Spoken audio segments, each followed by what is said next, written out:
okay, obviously you're coming in with a business background and a great school, Carnegie Mellon, and then you're kind of slotting into this IT analyst role with a few database courses.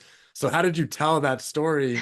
If you can remember that to that recruiter, to be like, okay, I'm your person to bring in here. I think it's a lot about leadership and confidence and like some generic skills that we can all build from playing sports, right? And being, I had a lot of leadership experience, confidence as well. Like, I think that's a big thing, sometimes different with women as well, where, and that's probably stems into the point you were making about not applying to jobs if they don't think they're fully qualified.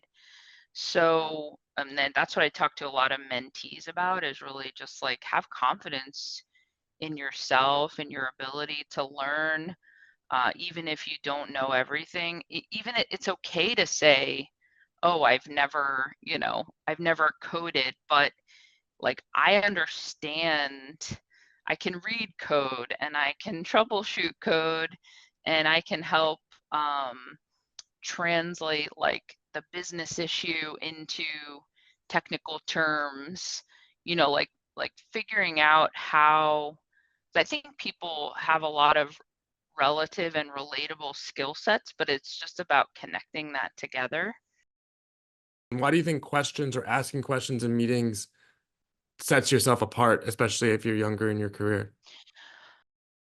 Mainly because I think a lot of people don't ask the questions. Either maybe they're afraid to, or like I did, they think, okay, well, you know, everyone in this meeting might have, more years of experience than I've been alive.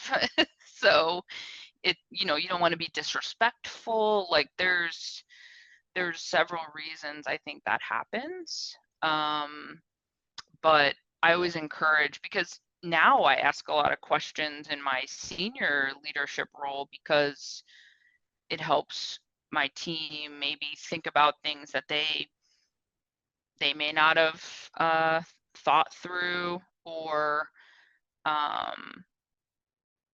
other ways to be innovative. But it's really about like I question or ask questions to help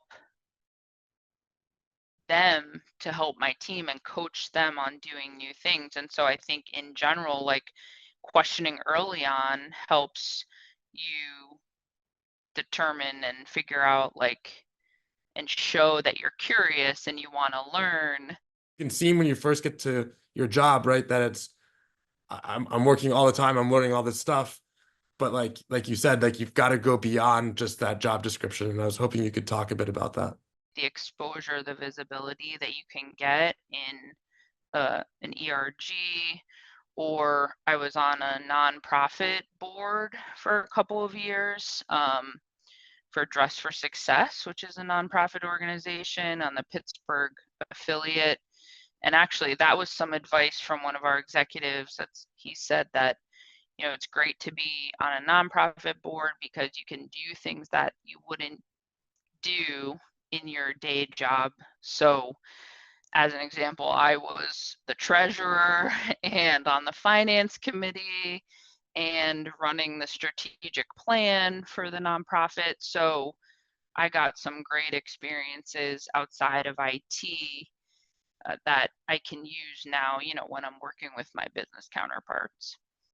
And then I guess to wrap us up, is there one thing you'd recommend or over index on if you were back in college today? Yeah, I was thinking about that. So networking skills is what I would have to say. And I talked about making small talk, but figure out how you can connect with someone, especially with our social media and social networks.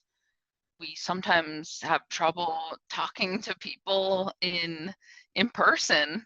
So I think that can be really worked on by, join a professional club, or use your career advisory group or office to help you with some networking tips and tricks. I think it's invaluable.